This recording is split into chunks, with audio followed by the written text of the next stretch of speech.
Diamond city સુરતને આપણે બદસુરત થતા જોયું. છેલ્લા ઘણા સમયથી સતત પૂર આવી રહ્યા છે સુરતમાં, અને સુરતની એક સુરત એવી પણ રહી છે કે સુરત ગમે એવું પૂર આવે, ગમે એવી પરિસ્થિતિ આવે, વિકટ ફરી એક વખત ઊભું થઈ જાય છે. વર્ષો પહેલા ઉકાઈ ડેમના પાણીએ જાકુ સુરત સૂનું થયું હતું, એટલે કે સુરત પાણીમાં ગરકાવ થયું હતું. એ જ સુરત છે ડાયમંડ સિટી તરીકે અને કેપિટલ તરીકે અત્યારે ગુજરાતનું ઓળખાઈ રહ્યું છે. પણ ફરી એક વખત એવી જ પરિસ્થિતિનું નિર્માણ થયું છે. જુલાઈએ ભારે પડેલા વરસાદે સુરતના ઘણા બધા એવા વિસ્તારો છે કે ત્યાં જળબંબાકાર જેવી સ્થિતિ સર્જાઈ હતી, અને મુખ્ય માર્કેટ જે મોબાઈલનું હતું સુરતનું, તે પાણીમાં ગરકાવ થયું. વેપારીઓને કરોડોનું નુકસાન ગયું. પરંતુ ફરી એક વખત સુરત છે એક જોશ અને જુનૂન સાથે ફરી બેઠું થતું હોય તેવું દેખાઈ રહ્યું છે. આ બધાની વચ્ચે રાજ્ય સરકારે આ વેપારીઓ માટે સંવેદના બતાવીને રાહત પેકેજ જાહેર કર્યું છે, પરંતુ વેપારીઓ આનાથી સંતુષ્ટ છે કે નહીં તેના વિશે વાત કરીશું. નમસ્કાર, ગુજરાત BS9 TV ન્યૂઝમાં આપની સાથે હું છું ભગવતી વિશાવડિયા. સુરતમાં 6 જુલાઈએ પડેલા ભારે વરસાદને કારણે સર્જાયેલી પૂરની સ્થિતિના શહેરના અનેક વિસ્તારો એવા હતા કે જ્યાં જળબંબાકારની સ્થિતિ સર્જાઈ. વેપારીઓનો લાખો રૂપિયાનો જે માલ છે પલળી ગયો. રાજ્ય સરકાર દ્વારા પૂરમાં અસરગ્રસ્ત વેપારીઓ માટે રાહત પેકેજની જાહેરાત પણ કરવામાં આવી છે. સુરતમાં જે પૂરગ્રસ્તો હતા તેને મળ્યા હતા હર્ષ સંઘવી. ત્યાં તેમણે સ્થળ પર જઈને નિરીક્ષણ કર્યું હતું અને હવે રાહત પેકેજ જાહેર કરવામાં આવ્યું છે, જેમાં લારીવાળાને 7,500, કેબિન ધારકોને 25,000 થી 50,000 અને પાકી દુકાનોને 1 લાખ રૂપિયાની રોકડ સહાય આપશે સરકાર. આ ઉપરાંત નિયમિત GST રિટર્ન ભરતા વેપારીઓને 3 વર્ષ માટે 7% સહાય સાથે જે સસ્તી લોન છે તે આપવાની પણ ઘોષણા કરવામાં આવી છે. પરંતુ સુરતના વેપારીઓ આ રાહત પેકેજને લઈને શું કહી રહ્યા છે, મિશ્ર પ્રતિસાદ આવી રહ્યો છે, તેના પર નજર કરીએ. તમારું નામ? મારું નામ પારસ છે. પારસભાઈ, કહે છે કે તમારી દુકાન આવી છે, સરકારે જે સહાયની જાહેરાત કરી છે તમને કેટલી લાભદાયી થશે? એ લાભદાયક તો થશે જ. તે સરકારે જે મદદ થવાની એમની જાહેરાત કરી છે, ફૂલની પાકડી અમને જે મળી છે એનાથી થોડુંક અમારું બી સારું થશે. કેટલું નુકસાન તમને થયું? કઈ પ્રકારની પરિસ્થિતિ હતી જ્યારે પાણી ભરાયા છે? નુકસાનીમાં તો વાત કરીએ તો 50-60 લાખ રૂપિયા ઉપરનું નુકસાની છે અમારું, કારણ કે અમારું ટોટલ ફર્નિચર લોસમાં છે. મોબાઈલની વાત કરીએ, મોબાઈલ, એસેસરીઝ બધું ટોટલ લોસમાં જ ગયેલું છે. શું કર્યું સરકારની આ બાબતે? બસ સરકારને કે જેટલી બને એટલી અમારી સુધી અમને મદદ કરી શકે, જેટલી મદદ કરે એટલું સારું.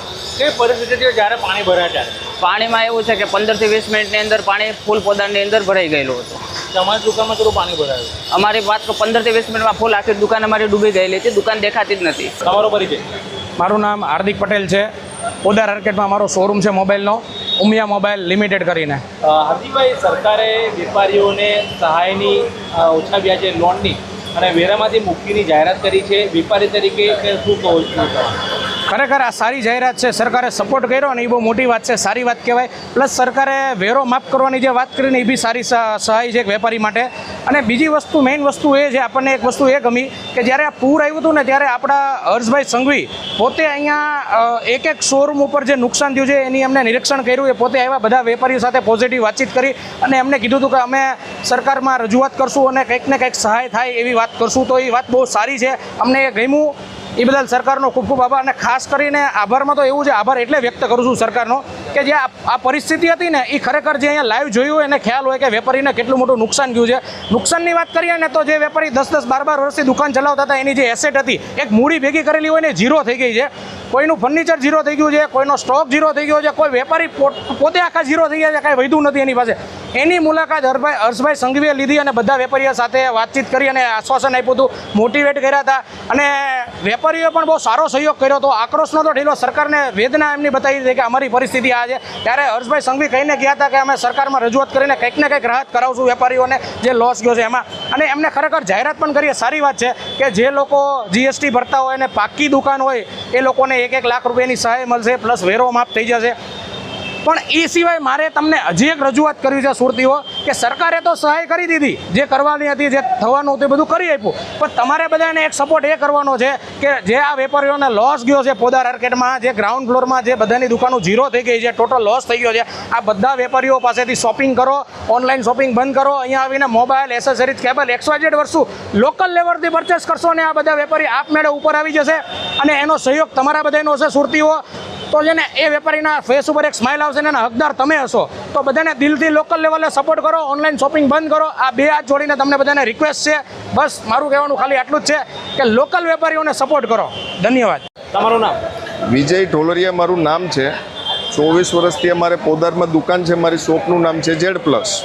કાકા 7 તારીખે જ્યારે વરસાદ પડ્યો, પાણી ભરાયા, કઈ પ્રકારની પરિસ્થિતિ હતી અને હવે કેટલું નુકસાન, અને સરકારે હવે તમને આર્થિક સહાયની જાહેરાત કરી છે, શું કહેશો એક વેપારી તરીકે? હવે પાણી ભરાવાની જો વાત કરો ને તો અમારી દુકાન છે ને, ખાલી અમને ટાઈમ મળ્યો તો 20 મિનિટનો, અડધી કલાકનો અમને ટાઈમ મળ્યો હતો. અડધી કલાકમાં જેને જેટલો સામાન કાઢવાનો હતો એ બધો કાઢી લીધો. અડધી કલાકના ટાઈમમાં જેટલો સામાન નીકળ્યો એટલો નીકળ્યો, બાકી બધું અંદર હતું. એટલે ટોટલ અમારું બધું લોસ છે. કાકા સરકારે જે જાહેરાત કરી છે આને કઈ રીતે તમે જુઓ છો આર્થિક સહાય? સરકારે જે બે જાહેરાત કરી છે, એક તો જે અમને આર્થિક મદદ કરવાની જાહેરાત કરી છે, બીજી જાહેરાત એ કરી છે કે અમારો વ્યવસાય વેરો અને વેરાનું જે છે એ વેરાની જાહેરાતની મને આજે ખબર પડી કે આ વર્ષનો વેરો તમારે ભરવાનો નથી. એ જે સરકારે જાહેરાત કરી છે ખૂબ આવકાર્ય છે, લાભદાયક છે. સરકારશ્રીનો ખૂબ ખૂબ આભાર. કાકા કેટલી દુકાનો જે પોદાર માર્કેટમાં કેટલી હદે વેપારી નુકસાન થયું હતું? હવે કેટલી હદે નુકસાની થયું તો એનો કોઈ ફિક્સ આંક દેવો તો કોઈ પેલો મુશ્કેલ છે, કારણ કે બધાનું ફર્નિચર લોસ છે, બધાનું પીઓપી લોસ છે, ઇલેક્ટ્રિક લોસ છે, ટોટલ વસ્તુ લોસ છે. અને ઉપર જતા સમાન, અને સમાન કરતાં બી અમારા જે 200-250 ટુ વ્હીલ જે છે ને એ અમારા પાર્કિંગમાં રહી ગયેલા. એટલે એ જે 200-250 જે અમારા ટુ વ્હીલ છે ને, ટુ વ્હીલ બી અમારા ડૂબી ગયેલા. લોકો તમને કઈ રીતે સપોર્ટ કરી રહ્યા છે? લોકો હાલ રીતે એ રીતે સપોર્ટ કરે છે કે અમારે કોઈ નાની મોટી વસ્તુ અમે માર્કેટમાં ખરીદવા જાય છીએ અને અમે એમ કહીએ છીએ કે અમે પોદારમાંથી આવી, તો નહીં નફો નહીં નુકસાન, ભાઈ અમને આ વસ્તુ આટલામાં આવી છે, તમે આટલામાં લઈ જાઓ. ભારતીય જનતા પાર્ટીના ભ્રષ્ટાચારી પાપના કારણે વર્ષ 2020થી સતત સુરત શહેર ખાડીપુરથી ત્રસ્ત છે. ને આ વર્ષનું જે ખાડીપુર અને વરસાદી પાણીના ભરાવાને કારણે સૌથી વધારે કોઈ મુશ્કેલી સહન કરી હોય તો સુરત શહેરના નાના વેપારીઓએ, જેમને લાખો રૂપિયાનું નુકસાન સહન કરવાનો વારો આવ્યો છે ભ્રષ્ટાચારના પાપના કારણે. 9મી જુલાઈના રોજ ખાડી પાણીના પૂર ઉતરી ગયા, બીજા ભરાયેલા પાણી ઉતરી ગયા, પરંતુ સરકાર 9 તારીખથી સતત ખાલી વાર્તા જ કરતી હતી કે એમને સહાય આપશે, સહાય આપશે. એ વીમા કંપનીઓને આદેશ કરતી હતી, અધિકારીઓ માટે અધિકારીઓને બેંકના અધિકારીઓને બોલાવીને લોનની વાતો કરતી હતી, પરંતુ એમના તરફે શું સહાય આપશે એ ચોખવટ કરતી ન હતી. અને એ ચોખવટ આજે ઉપમુખ્યમંત્રી શ્રી હર્ષભાઈ સંઘવી દ્વારા કરવામાં આવી. આજે જે ચોખવટ થઈ છે એ ગુજરાતી લોક કહેવત છે, ખોદ્યો પહાડ નીકળ્યો ઉંદર. એ પ્રમાણેની આ જાહેરાત રહી. જે વેપારીઓને લાખો રૂપિયાનું નુકસાન થયું, ઘણા વેપારીઓને કરોડો રૂપિયાનું નુકસાન થયું, અને હર્ષભાઈ સંઘવીએ જાહેરાત કરી કે નાના લારી વાળાને, કેબિન વાળાને 7,500ની સહાય આપવામાં આવશે. 40 ફૂટ કરતા ઓછી દુકાન વાળા હશે એને 50,000ની સહાય આપવામાં આવશે. 40 ફૂટ કરતા વધારે હશે કે પાકી દુકાન તેને ₹1 લાખ સહાય કરવામાં આવશે. એટલે ઓછામાં ઓછી 7,500 ને વધુમાં વધુ ₹1 લાખ, 1 વર્ષનો વેરા માફી. એટલે આ ખરેખર વેપારીઓ માટે હાસ્યાસ્પદ છે અને દુઃખદ સમાચાર છે. સુરત શહેરમાં અનાજ કરિયાણાની દુકાન હોય સામાન્ય, તો પણ એની દુકાનમાં ઓછામાં ઓછું 5 લાખથી ઓછાનું અનાજ કરિયાણું ભરાયેલું ના હોય. જે દુકાનદારો કાપડના હતા કે ઇલેક્ટ્રોનિક સાધનો વેચતા હતા, મેડિકલ સ્ટોર હતા કે અન્ય વસ્તુઓ વેચતા હતા, એ દરેક દુકાનમાં 10 લાખ કરતા વધુનું નુકસાન થયું છે ઓછામાં ઓછું. કોઈ એવો દુકાનદાર ને જેનામાં 10 લાખથી ઓછો, તો 10 લાખથી લઈને કરોડો રૂપિયાનું નુકસાન થયું. એમના વિડીયોગ્રાફી છે, ફોટોગ્રાફી છે દુકાનદારો પાસે. છતાંય સરકારે જે પ્રમાણે જાહેરાત કરી કે તમારે આ બધું રજૂ કરવું પડશે, તો એની જે નુકસાની છે સરકારે ખરેખર એના 70% રકમ તો આપવી જોઈતી હતી. એના બદલે 10% રકમ પણ આપવા સરકાર તૈયાર નથી થઈ. આ સરકાર માત્ર અદાણી અને અંબાણી જેવા માટે જ છે. આજે અદાણી કે અંબાણીને કહે તો હજારો કરોડ રૂપિયાની સહાય થઈ જાય છે, પરંતુ રાજ્યના ત્યાં સુરત શહેરના સામાન્ય નાગરિકો માટે કે સામાન્ય વેપારી માટે સરકારે કોઈ એવી આવકારદાયક જાહેરાત નથી કરી. એ દુઃખદ છે. સુરત શહેરમાંથી દરેક નાનો વેપારી હજારો કરોડ રૂપિયાનું ટેક્સ ભરીને શહેરનું હોય કે રાજ્યનું હોય કે દેશનું સંચાલન કરવામાં સી ફાળો આપે છે. પરંતુ આ મારા સુરતીઓ સાથે ફરી ભારતીય જનતા પાર્ટીની સરકારે લોલીપોપ જેવી રકમ આપીને એમની મશ્કરી કરી છે. સરકારને અનુરોધ છે કે જે સહાય પેકેજ છે એમને જે નુકસાની થઈ છે એ સ્થળ તપાસ કરીને, સર્વે કરીને ઓછામાં ઓછા 75 થી 75% રકમ એમને સહાય પેટે મળે એ કરવું જોઈએ.